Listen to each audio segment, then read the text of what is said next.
भगवान कृष्ण को भगवान विष्णु के 8वें अवतार के रूप में अपने आप में सर्वोच्च भगवान के रूप में पूजा जाता है। वह करुणा कोमलता प्रेम के देवता हैं और भारतीय देवताओं में सबसे लोकप्रिय और व्यापक रूप से पूजनीय हैं। उन्होंने हमें जीवन में प्रेम, खुशी, धर्म, मोक्ष, भक्ति, योग्य, ध्यान, धर्म, सत्य के बारे में सब कुछ सिखाया है। आइए जानते हैं श्री कृष्ण के मुख से निकले कुछ अनमोल वचनों को। वह सब कुछ करो जो तुम्हें करना है, लेकिन लालच से नहीं, अहंकार से नहीं, वासना से नहीं, ईर्ष्या से नहीं, बल्कि प्रेम, करुणा और नम्रता और भक्ति के साथ करो।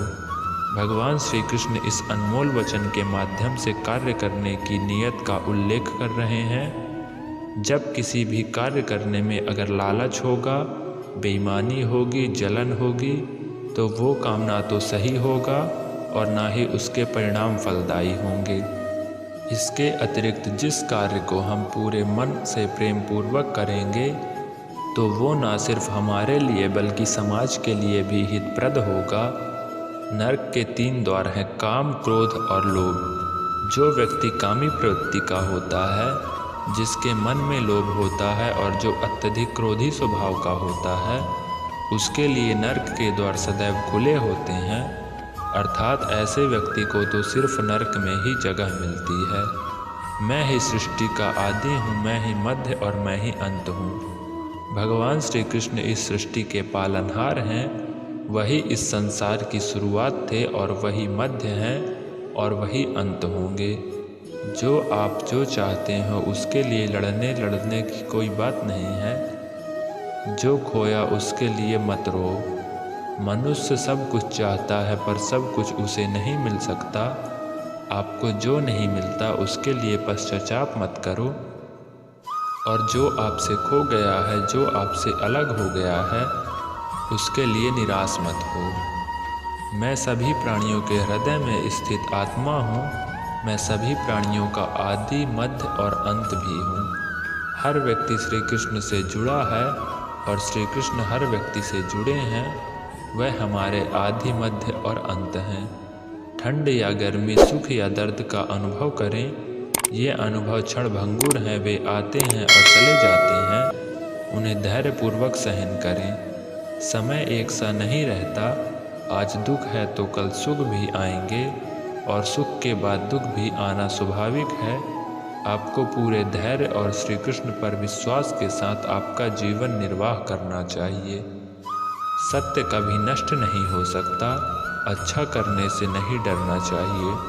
लोग अक्सर सच कहने से बचते हैं या डरते हैं, पर सत्य कभी छुपा नहीं सकता और ना ही कभी मिटा सकता है। कितना भी छुपा लें पर सच तो उजागर हो ही जाएगा। इसलिए जो बात सच पर आधारित हो उसे कहने और मानने से कभी नहीं डरना चाहिए। इस शरीर का मोह मत करो। यह तो माटी है, माटी में मिल जाएगा। अमर तो आत्मा है जो परमात्मा में मिल जाएगी। लोग अपने शरीर को सुंदर बनाने में लगे रहते हैं, पर आत्मा की सुंदरता शरीर की सुंदरता से कहीं ज़्यादा महत्वपूर्ण है। शरीर तो नश्वर है, मिट्टी में ही मिल जाएगा, पर आत्मा अमर है। इसलिए आत्मा की सुंदरता पर ध्यान दो। आत्मा की सुंदरता अपने को श्री कृष्ण में लीन करने में मिलती है। जो हुआ अच्छा हुआ। जो होता है अच्छे के लिए होता है। कभी कभी विपरीत परिस्थितियाँ हमारी वर्तमान स्थिति को अच्छा करने के लिए आती हैं। परिवर्तन ही इस संसार का नियम है। यह प्रकृति है जो सभी गतियों का कारण बनती है। अहंकार से मोहित मूर्ख उस धारण को धारण कर लेता है जो कहती है मैंने किया है। ठंड या गर्म, सुख या दर्द की भावना इंद्रियों के अपनी वस्तुओं के संपर्क के कारण होती हैं। वे आते हैं और चले जाते हैं। चिरकाल तक आपको उन्हें स्वीकार करना चाहिए। पूर्ण लगन के साथ अपना कार्य करो, लेकिन उसके फल की इच्छा मत करो, क्योंकि जब आप फल की इच्छा करते हैं तब कहीं ना कभी आप अपने कार्य में पूर्ण रूप से समर्पित नहीं हो पाते।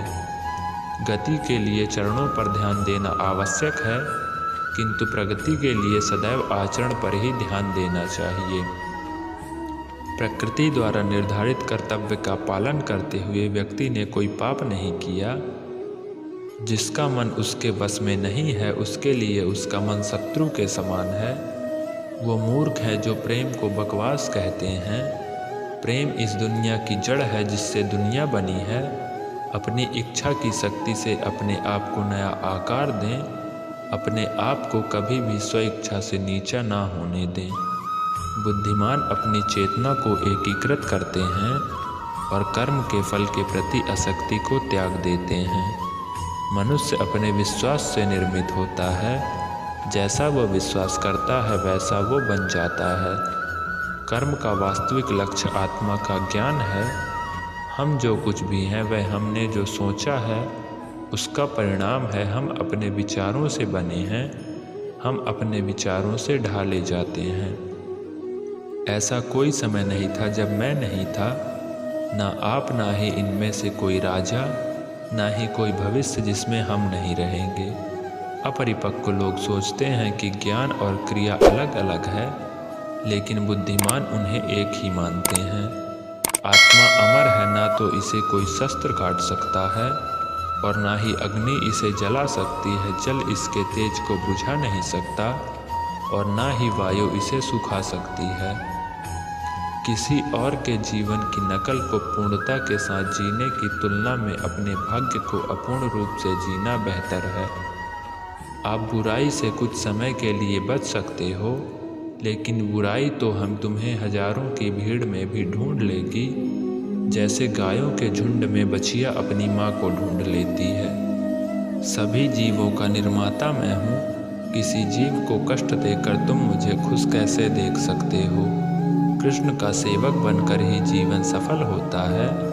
चिंता नहीं चिंतन करो, घमंड व्यक्ति को ले डूबता है। मैं विधाता होकर भी विधि के विधान को टाल नहीं सकता। मन सफ़ेद कपड़ा है, इसे जिस रंग में डुबाओगे वही रंग चढ़ जाएगा। उठो, श्री कृष्ण के चरणों का वंदन करो। लज्जा और अभिमान छोड़ दो। मन को निर्विकल्प करके, वृत्ति को सावधान करके हरि चरणों का वंदन करो। जीवन में सुख ही सुख है यदि हम आशाओं का त्याग कर दें। जीवन में आधे दुख इस कारण से आशाएं बड़ी होना है। जो व्यक्ति आपकी कद्र नहीं करता उसके साथ रहने से अच्छा है आप अकेले रहें। क्रोध की अवस्था में भ्रम जन्म लेता है।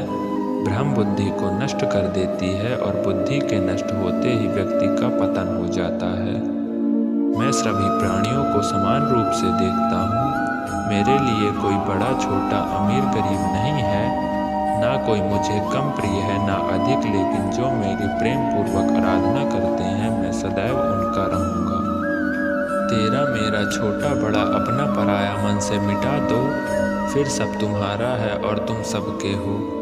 आपको अपना निर्धारित कर्तव्य का अधिकार है, लेकिन आप कर्म के फल के हकदार नहीं हैं। अपने कार्यों के परिणामों का कारण स्वयं को भी कभी ना समझें और कभी भी अपने कर्तव्य को ना करने के प्रति आसक्त ना हों। आप अकेले आए हैं और अकेले ही जाना है, इसलिए खुद पर भरोसा करो। चाहे बुरा ही क्यों ना लग जाए, पर ऐसा सत्य जरूर बोलिए, लेकिन ऐसा झूठ मत बोलिए जो सत्य लगे।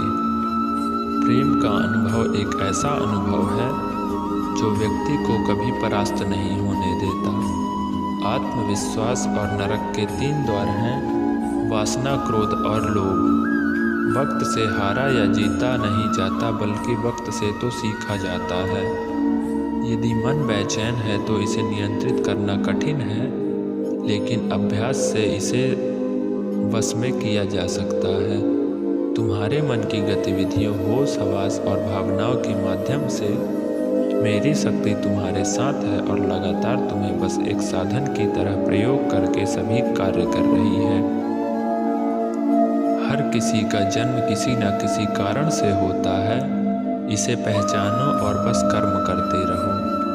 कर्म करते समय ना तो कोई नुकसान होता है और ना ही कोई परिणामी दोष, लेकिन इस निस्वार्थ क्रिया की थोड़ी सी भी प्रगति हमें महान भय से बचाती है। इंद्रियों से मिलने वाला सुख पहले तो अमृत जैसा लगता है, लेकिन अंत में यह विष के समान कड़वा होता है।